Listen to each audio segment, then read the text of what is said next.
আপনি যে আবু জেহেলকে কাফের বলেন, আপনি যে আবু তালেবকে কাফের বলেন, আপনি যে আবু জেহেলকে কাফেরদের সর্দার বলেন, তারাও কিন্তু আমার আপনার মতো মুসলমান ছিল। আপনি বিশ্বাস করেন আর না করেন, কেননা আবু জেহেল বলতেছে বদরের যুদ্ধের আগে, আল্লাহুম্মা আনসুর আহদাল ফিয়াতাইন।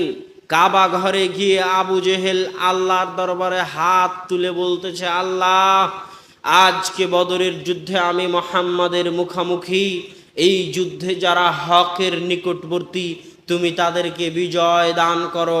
আব্দুল মুত্তালিব কার কাছে দোয়া করতেছে? কার কাছে?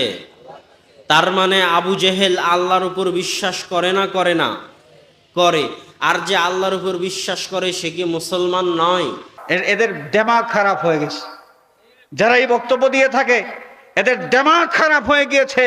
শয়তান তাদের ব্রেইন ওয়াশ করে তাদেরকে ছেড়ে দিয়েছে শয়তানের পক্ষে কাজ করার জন্য, আবুল আহাবের পক্ষে কাজ করার জন্য, আবু জেহেলের পক্ষে কাজ করার জন্য। আবু জেহেল এবং আবুল আহাব যে এটাকে কাফির যদি বলতে কারো কষ্ট লাগে, বুঝতে হবে সে আল্লাহর দুশমন, নবীর দুশমন।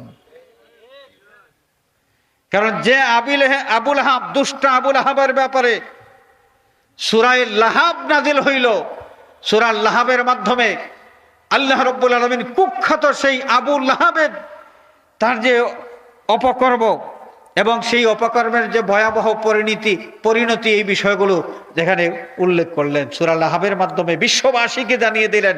কোরআন শরীফ যতদিন পর্যন্ত থাকবে এই কোরআনে কারিমের মাধ্যমে আবু লাহাবকে যে অভিসম্পাত করেছেন, লানত করেছেন আল্লাহ, আল্লাহর সেই লানতটা এখনো বাকি থাকবে।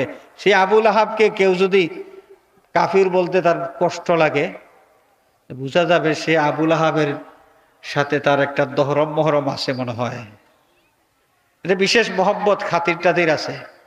বাবা তোমাদের খাতির নিয়ে তোমরা থাকো, আমরা আবু লাহাবকে কাফির না বললে আল্লাহর দুশমন হয়ে যাব, আমরা আল্লাহর দুশমন হইতে চাই না। আবু জেহেল, সে আবু জেহেলকেও কাফির বলা যাবে না, কোন কথা? আল্লাহ রাব্বুল আলামিন কাফিরকে কাফির বললেন। কোরআন শরীফের মধ্যে আয়াত নাজিল হলো, ওয়ালাকাদ ক্বালু কালিমাতাল কুফরি ওয়া কাফারু বা'দা ইসলামিহিম ওয়া হাম্মু বিমা লাম ইয়ানালু। ওয়ালাকাদ ক্বালু কালিমাতাল কুফরি ওয়া কাফারু বা'দা ইসলামিহিম ওয়া হাম্মু বিমা লাম ইয়ানালু। আবু লাহাব, যে আবু জেহেল জীবনে কোনোদিন কালিমা পড়েছে এই মর্মে কোনো দলিল নাই, কোনো দলিল নাই। এরপরেও তাদেরকে কাফির বলা যাবে না। অথচ আল্লাহ রাব্বুল আলামিন কোরআন শরীফের মধ্যে বলেছেন যে যারা ঈমান আনার পরেও কুফরি করে তারাও কাফির হইল। ওয়ালাকাদ ক্বালু কালিমাতাল কুফরি ওয়া কাফারু বা'দা ইসলামিহিম, ইসলাম ধর্ম কবুল করেছিল কিন্তু কুফরি করার কারণে সে আবার কাফির হয়ে গেছে। আল্লাহ পাক তাকেও কাফির বললেন, যে এক সময় কালিমা পড়েছে, নামাজ পড়েছে, সবকিছু করেছে, কিন্তু পরবর্তীতে কুফরি করার কারণে আল্লাহ পাক তাকেও কাফির বললেন। আর কুখ্যাত আবু জেহেল আবু লাহাব জীবনে কোনোদিন কালিমা পড়ে নাই, এই মর্মে কোনো দলিল নাই, তাকে কাফির বলা যাবে না। কত বড় ব্যাককলি কথাবার্তা! এদের দিমাগ খারাপ হয়ে গেছে। যারা এই বক্তব্য দিয়ে থাকে এদের দিমাগ খারাপ হয়ে গিয়েছে।